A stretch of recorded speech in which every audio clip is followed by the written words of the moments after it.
আমরা আজ পর্যন্ত কিছু খাইনি, ও অসুস্থ হয়ে আছে, সেখানে আমরা খাবার খাবো, খাবার যে গলা দিয়ে নামবে না ভাইয়া। অর্ণব বলল, তোরা সবাই আমার আদরের, তোদের কথা তো আমাকে ভাবতে হবে।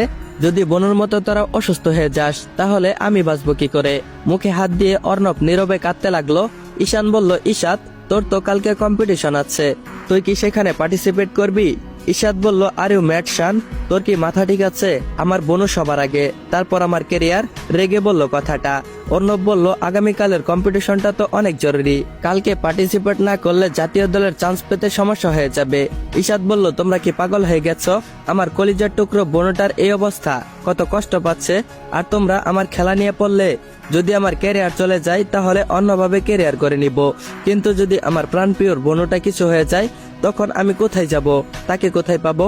আমি ওকে ছেড়ে এক সেকেন্ডের জন্য বাইরে কোথাও যাব না। যদি ফিরে এসে দেখিও। বাকি কথা বলার আগে মুখ ডেকে কান্নায় ভেঙে পড়লো।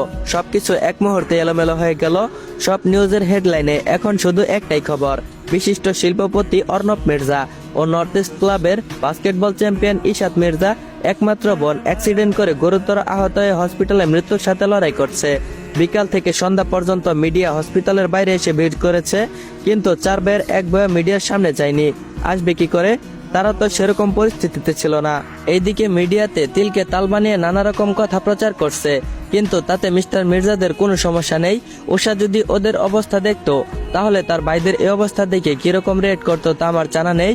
হয়তো খুশিতে আত্মহারা হয়ে যেত, নয়তোবা কান টেনে দিয়ে প্রত্যেককে কান ধরে উঠবস করাতো। এটা হয়তো এই ভাইদের পাগলামির সাজা। আর সে খিলখিল করে হাসতো। চার ভাইয়ের পাশাপাশি আরেকজন পাগল হয়ে যাচ্ছে উষার জন্য।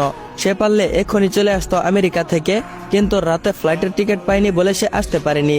তাই মিনিটে মিনিটে চার ভাইয়ের মোবাইলে কল করে পাগল করে ফেলছে। আবার কল করলো অর্ণবের কাছে আর বলল, ভাইয়া, উষার শরীরের অবস্থা কেমন? ও কি ভালো হবে না? আমার সাথে কথা বলবে না? আমি ওর সব কথা শুনবো, প্লিজ ওকে আমাদের জন্য ফিরে আসতে বলুন, ওকে ছাড়া বাঁচতে পারবো না। কাঁদতে কাঁদতে কথাগুলো বলল।